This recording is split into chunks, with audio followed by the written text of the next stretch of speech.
The Knicks on a great season. I think pound for pound, there's no better coach in this league than Tibbs. And what he got out of that team was amazing. And so the competitive level in this series was through the roof. We played a great game tonight. But whatever we threw at them, they kept coming. They kept coming. The crowd was unbelievable. And, I just told our team, when you win a Game 7 in Madison Square Garden, you've made history. It's very, very difficult to do. This is the most raucous crowd in the NBA that I've seen. And we're going to Boston, and, Boston's up there too. But, boy, today this was really, really, really loud. So congrats to our guys. They won this game and really won the series with just a lot of competitive class. They really supported one another. Things get very difficult. Our guys stuck together. We're not all perfect players or perfect coaches, but this group really, when things get tough, got tough today, they just problem solved their way through it and really kept the energy from within. So I'm really happy for them.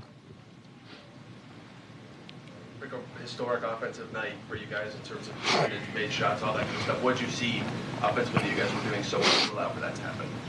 Well, we got a good number of stops. I don't think they had a 30-point quarter.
I think when Tyrese had struggled, said you'll see a different me the next game. He showed it. The same thing happened in Game 5 when he had kind of a rough game.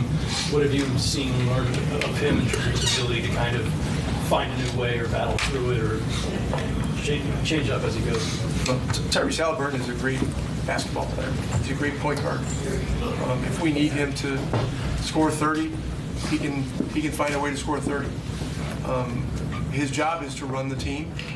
That's why he led the league in assists. Too much is made of his point totals from game to game. And, you know, I always kind of push back on that because, you know, if he has one big challenge, it's the balance of the ability to score and the running the team.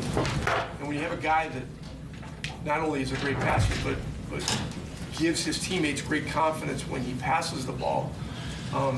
It's important the right balance is struck, and I thought today he knew that we needed some special shot making. I mean, there were shades of Reggie Miller, running around in that first quarter. The play where he ran from all the way side to side and made the three right in front of our bench. But that was a huge play. I mean, that put us up 12 or 14, and those kinds of shots in those moments give a team confidence. Dustin, go ahead. Andrew and Aaron were combined 6.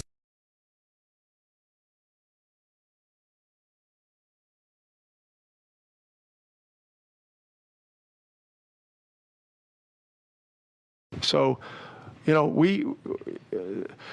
this team was very, very much maligned for its defense early in the year, and they have flipped the script. I mean, they won this series with grit and guts and physical play, and pressing 94 feet, and that's how we beat Milwaukee too. And so, you got to give these guys a lot of credit for, not a total change, but a very significant change in the attitude toward defense, the defiance about the importance of defense, and what they did today. And look, I don't want to make things about shot making. I mean, if you're right and you're defending the right way and your heart's in the right place, you're going to make shots. A couple more. I want to ask you. I'm sorry. Kind of like. I'm having fun here. So we're not worried about the flight today. And by the way, I do want to thank Mike Preston, our VP of PR, and Chrissy Myers especially. They really helped our players during these two series learn about how to work with you people, and to avoid some of the pitfalls. And I want to just personally thank you guys for that. And our medical staff does a great job, and I want to just point out those guys as well. We work very closely with them all year long, and there's a lot of great medical staffs in the league, but I really want to thank Josh Corbeil, Carl Eaton, Patrick Gilbert, Ayami Sato. They do a great job. What else? Rick, A lot of times when a team scores the way you do in the regular season, there's sort of a let's see it in the playoffs. The game's going to be different. Well, we're the uninvited guest, so here we are. Okay. Speaking to that, just what do you think of your guys' pace in the half court? I felt like there was a real focus on and emphasis on. When we were getting stops, rebounds, and/or loose balls, our pace is very, very good. When they're charging in there over our backs and coming up with balls, the crowd gets into it, and it's a bitch. Rick, your defensive change kind of coincided with the run in the in-season tournament. I just wonder, how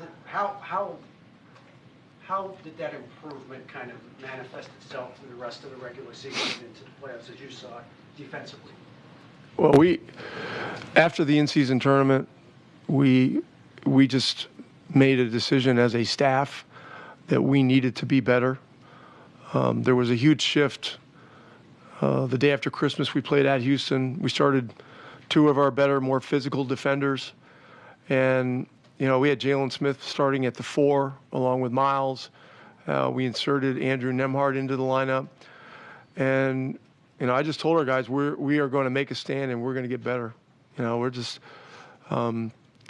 we were on a historic pace offensively, but to get where we are at this moment and where we want to get in the in this next round and in the future, what we were doing offensively was not sustainable. It just simply was not, and not if you can't consistently guard and rebound. So a lot of credit to our guys. The trade for Pascal helped us. He rebounds the ball. He's another playmaker. Ty had to make some pretty significant adjustments when Pascal came on board because, there weren't 20-some shots a game. There were now 16 or 18 or whatever it was. And so, everybody has to give and everybody has to take, to make a team successful. But, we had some good fortune to get to this moment, but our guys did the work to put us in a position to be here. And just again, I just want to compliment our guys on the level of class that they have shown throughout the playoffs. And I know our fans in Indiana are very proud of them. Rick, any quick thoughts on just looking ahead to Boston and the challenge? No, I don't have any.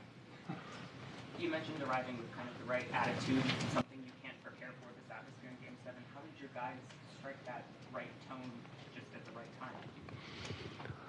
Well, you just have to go through it, and I knew today would be wilder than Game 5. Game 5 was the wildest thing any of our guys have ever seen. I mean, I was in the Boston Garden many games, deep into the playoffs, finals games. I've seen wilder, but not much. But you get into Game 7, it's just another species, of animal. And these fans are just unbelievable. They were just like single-handedly, all 19,000 of them, trying to will the Knicks back into the game in the third quarter. And and our guys held the line. They were defiant about holding the line, and we found a way to go ahead and win the third quarter, and then I think we won the fourth quarter as well. Rick, you go to the finals. It's going to Game 3 and 4 bookend the Indy 500. What just talk about how great it is to be an Indiana sports fan right now. Well, May in Indiana is very special because of the Indy 500. And when I was an assistant here in the 90s, Tibbs was an assistant with the Knicks. We played the Knicks a couple times, 2 of those 3 years, I think, in the conference finals in similar situations. And, in the city of Indianapolis, there's nothing like the Racers and the Pacers when it's all going. And so, look, in Boston, I'll just mention, they're a team that's, it's just have just set the pace for the entire league this year. And we have an idea of what we're getting into up there with their crowd and the level of talent they have. But this is a challenge that we've earned, and we're looking forward to it. Thanks. Thanks, Coach.